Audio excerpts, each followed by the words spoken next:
Hello everyone, welcome back to my channel. It's getting closer to the end of the year and all of that end of year content that we're all excited to see. And I figured for a video about my reading this year, I would take a look at my DNFs, of which there were many. So this is all the DNFs from this year. So on the very 1st of January, I DNF'd a visit from the Goon Squad. I gave it to page 56, so I feel like that was pretty good. Thinking back now, I have absolutely no idea what it was about, except I remember that I don't think it was what I thought it was. I don't know, for some reason, I think I thought it was fantasy, and I don't think it was. And then I just really hated the writing style. Then I DNF'd The Rage of Dragons at 19%. And again, I just didn't really vibe with the writing style and the plot of it. I remember thinking that this sounded like it would be a great book, like a big epic fantasy series with dragons, and yeah, but I don't know, just didn't really work for me. Then we have Sleepwalking at page 100. I have no idea what this is. Sleepwalking. Okay, I went and put on a sweater because it was cold. And then I also got my iPad so we can see the books, because I do have a feeling that some of them are just like completely gone from my mind. So Sleepwalking by Meg Wolitzer.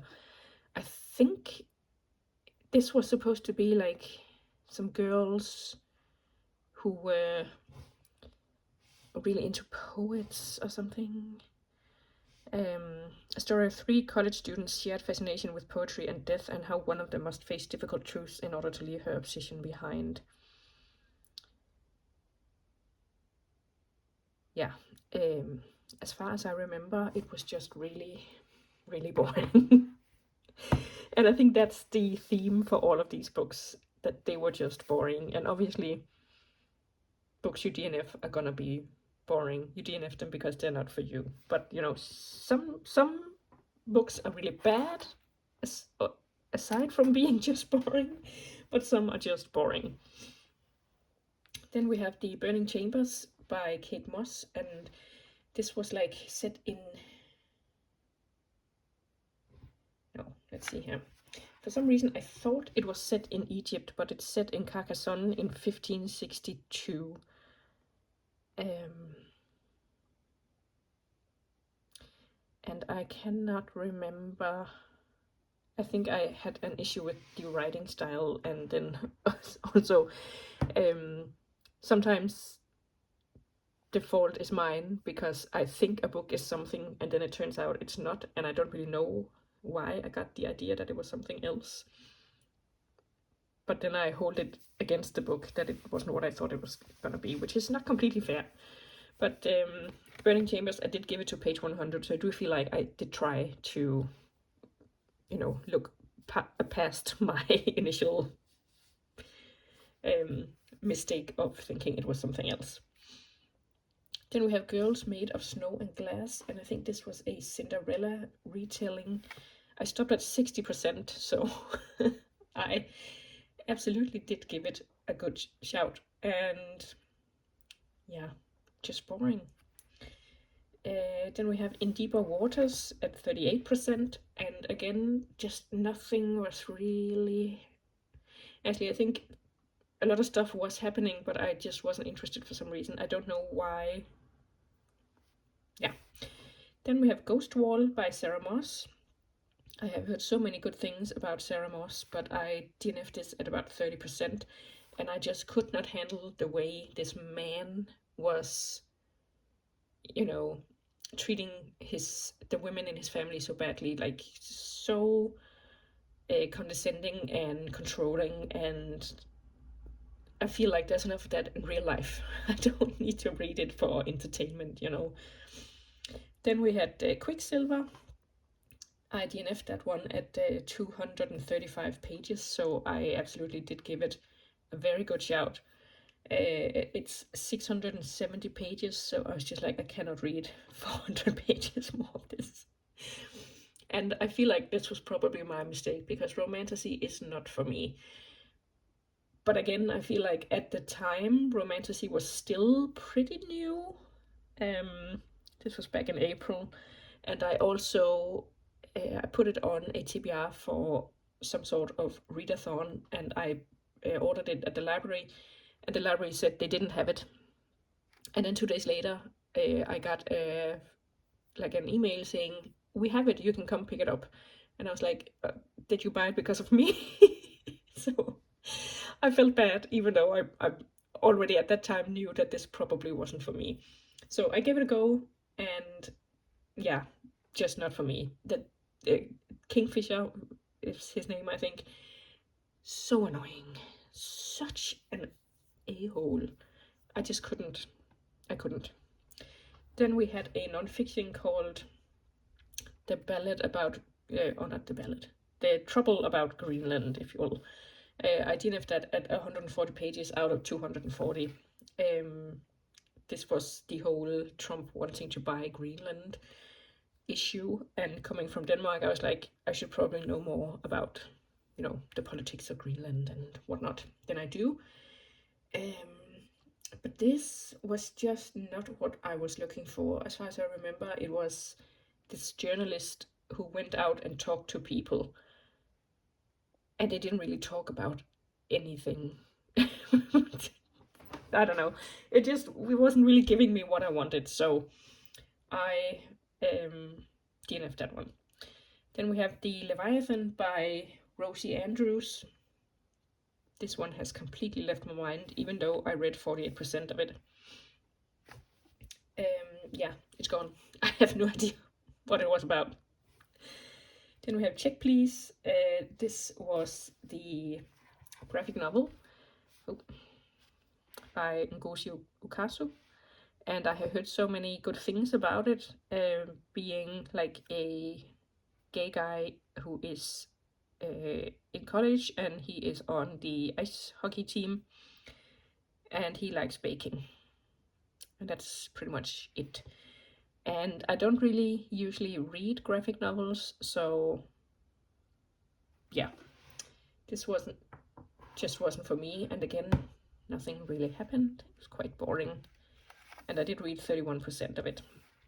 Then we had Huckleberry Finn. I read 30% of it, and this was so boring. You don't even understand. So boring. I read it because I put it on my Herkiet 1 TBR for reading a classic, and then reading an adaptation of the classic. So I read James by someone.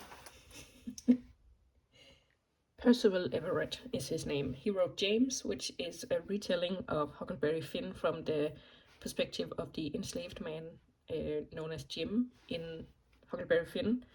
And this is basically his perspective, and us learning that the enslaved people are actually, really educated and smart, and they just dumb themselves down whenever white people are around. Yeah.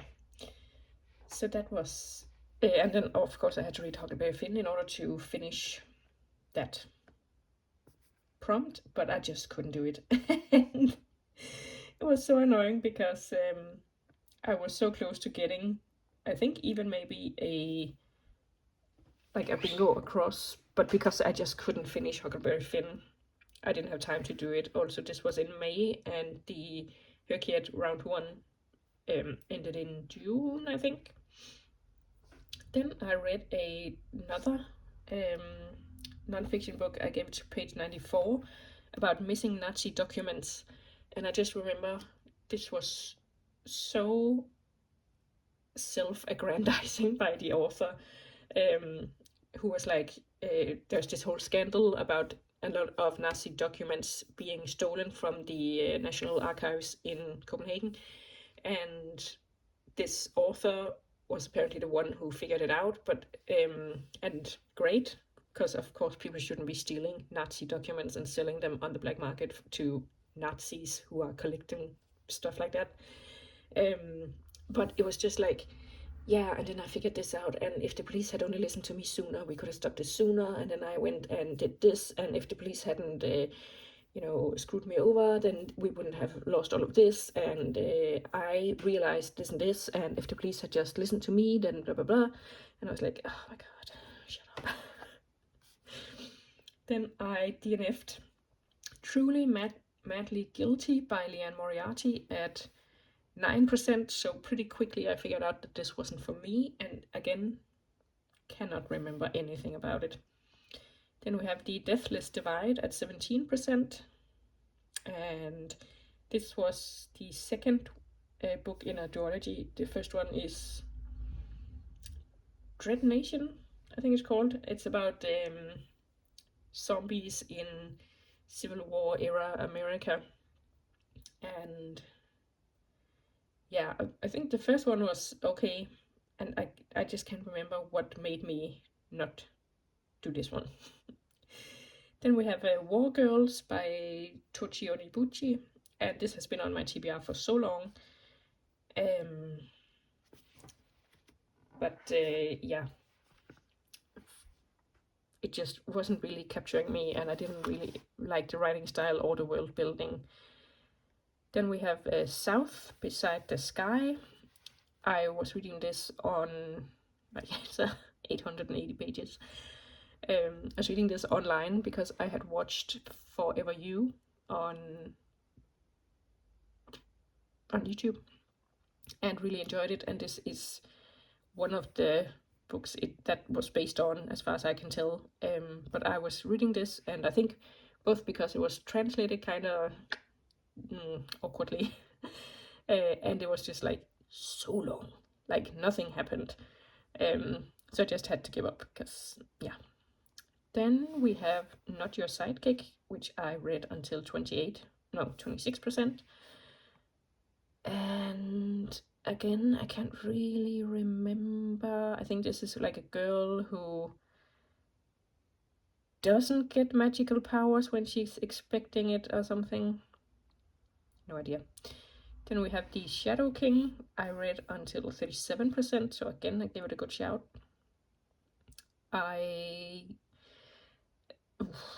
What was this about? I think it was, I can't remember. Sorry.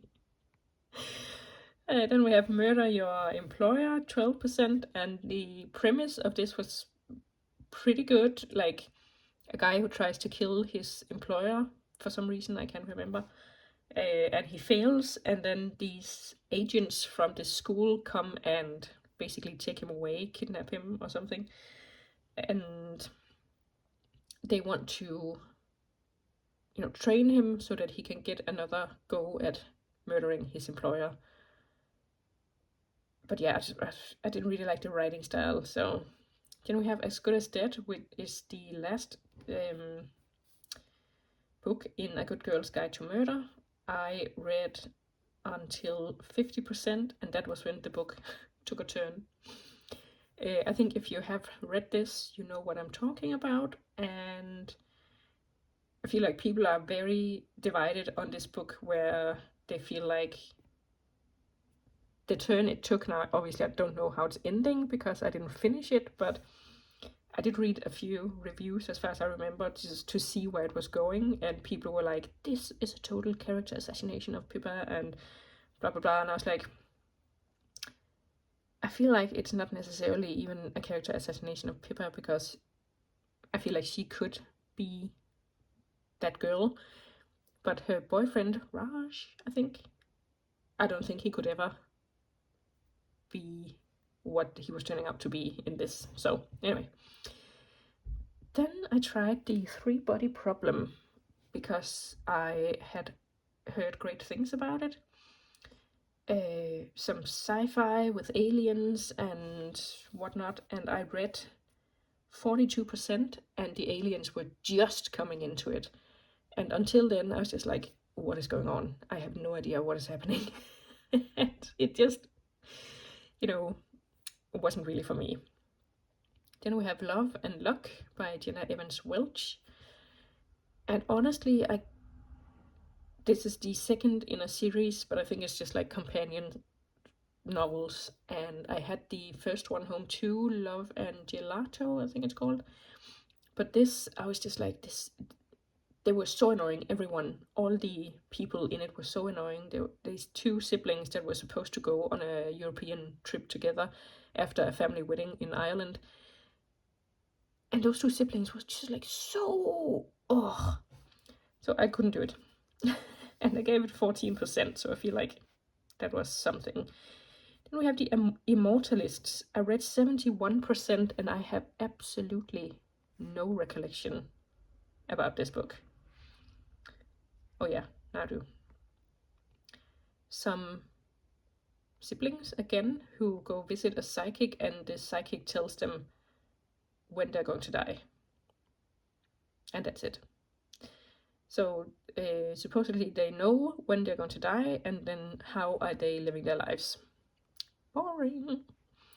Then we have the Comet Seekers. I gave it to page 32 when something weird was happening between the siblings, and I was just like, we are not really addressing this, and it seems like the author thinks it's okay to have like a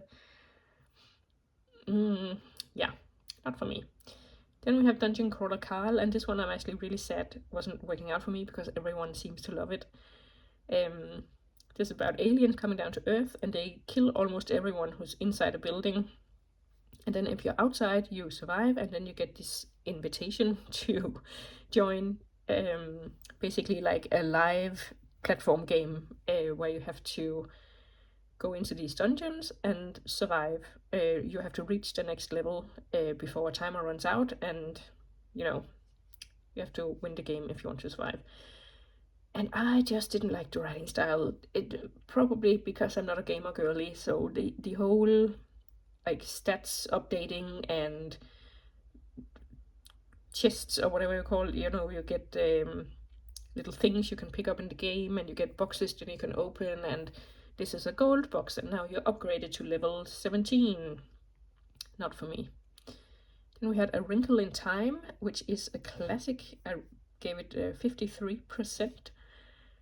And again, I can't really remember what this is about, except that there's a family and they are experimenting, or their parents are experimenting with some, I don't know. The Familiar by Lee Bardugo. I really enjoy Lee Bardugo usually. And I gave it to 40%, so I did give this a go, but it just wasn't for me. I wasn't enjoying the writing style and the plot or lack thereof. So then we have the Jazzard Air, which I was really sad about because I spent money on this book. I actually bought it. And again, it was just so boring. I gave it to 46%, and we were just like getting into the meat of it, and that's way too long to take to get into the meat of the story. And also there was supposed to be like enemies to lovers, tension and angst, and I wasn't really feeling it. And I don't really usually enjoy enemies to lovers, but this could have been something because they weren't really, in my opinion, true enemies. They just hated the idea of each other, but they didn't hate, they didn't really know each other. So, but yeah, I just couldn't do it. Then we have Lost in the Neverwoods at 41%. And this, I just didn't really enjoy the writing style and what was happening. This is like Wendy has returned from Neverland and grown up, but her two brothers are still missing. And then this guy named Peter suddenly emerges, and there's this dark shadow after him, and he needs Wendy's help to do something. I don't know. Then we have To Shape a Dragon's Breath, which I was quite excited about, but this is like a Native American fantasy something. And again, it was just pretty boring. Let's see, I gave up at 12%, so that's not a whole lot, but the writing style just wasn't for me. Then we have The Last Witch by C.J. Cook. I gave up at 40%, and again, this was just like a man mistreating women, and I just didn't feel like reading that. Especially because, I don't know, is C.J. Cook a man? I don't know, sometimes it just rubs me the wrong way when a male author is writing, you know, female stories, and then watch this not be a man.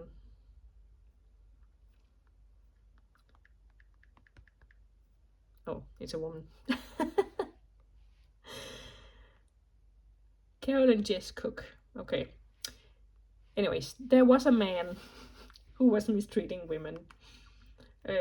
It was written by a woman, but that doesn't necessarily make it better, in my opinion. Let's move on. Then we have Hecate, which was in the Goodreads Choice Awards Young Adult Fantasy, I think. And it's a beautiful book. It sounded interesting. I was reading it for Herkiat Round 2, where you have to find an award and read most of the books from that award. But again, this was just so boring. And I gave it to 40%, so I did try. And I don't know, it just, again, nothing was really happening, and at 40%, you're like, I still feel like we're just setting up the story and meeting the people, and you know, something should have happened at 40%.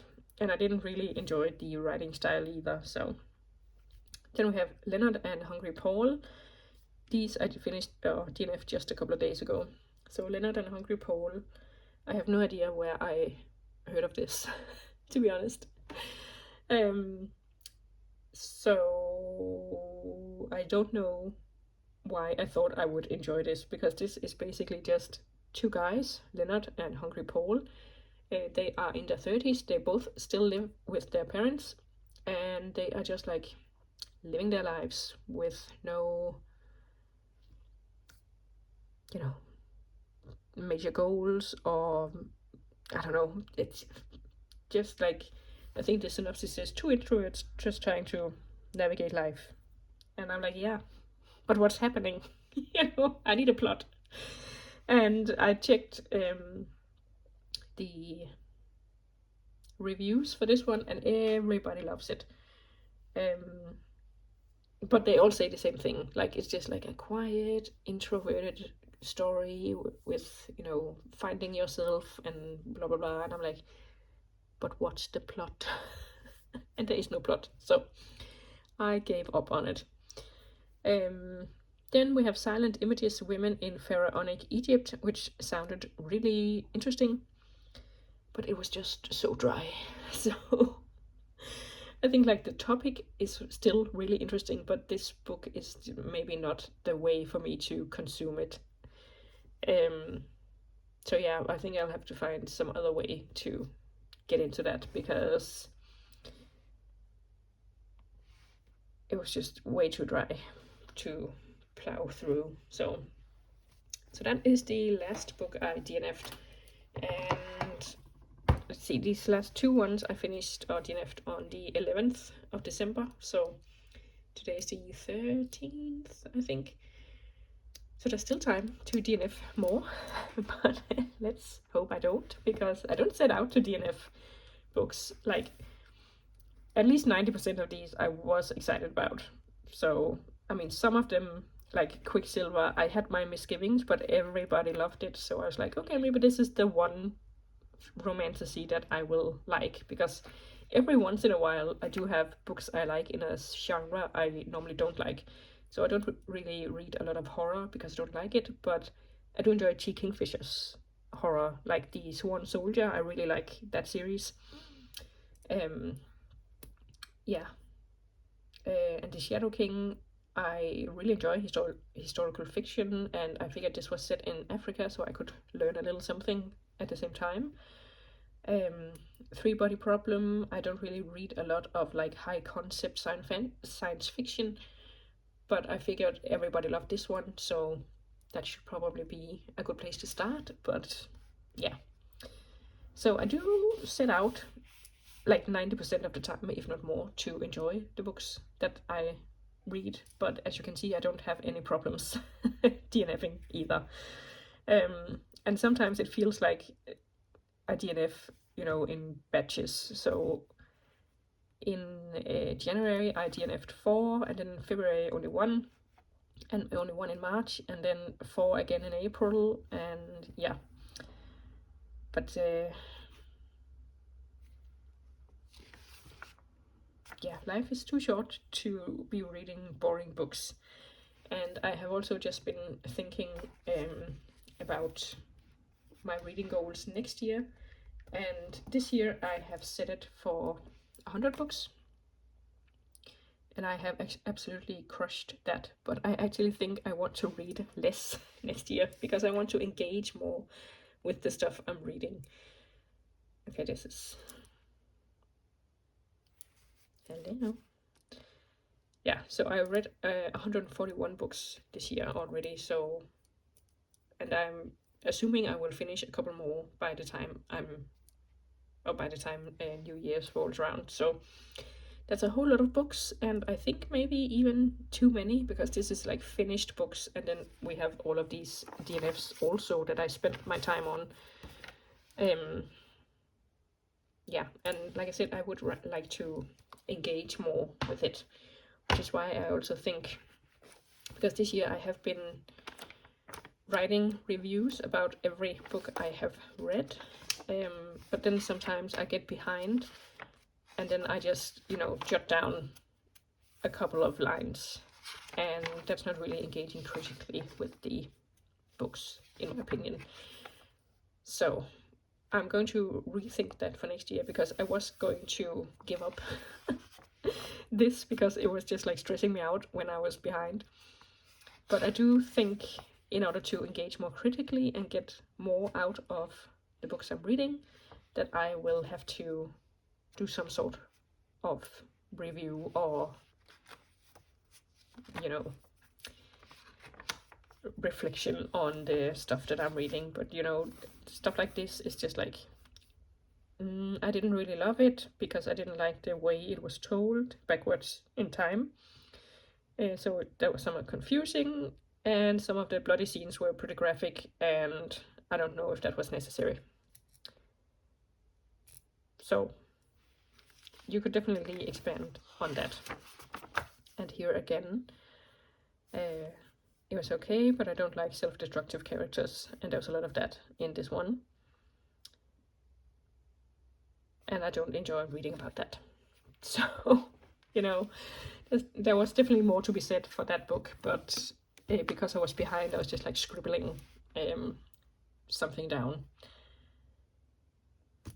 So yeah, I'm going to have a think about how I do this next year. But let me know if you are a DNFer, or if you are the sort of person who powers through. I used to power through, but I was just like, there are too many books to read to waste my time on something I don't enjoy. I also have FOMO, so every once in a while there's a book that's boring that you power through, and then it ends up being really, really good. So I'm always like, this could be that book. But, you know, the chances of that are really slim, so usually I just DNF it and, you know, have my peace with it. So yeah, let me know if you DNF books, and what was the latest one you DNF'd, and I'll see you soon with another video. Bye!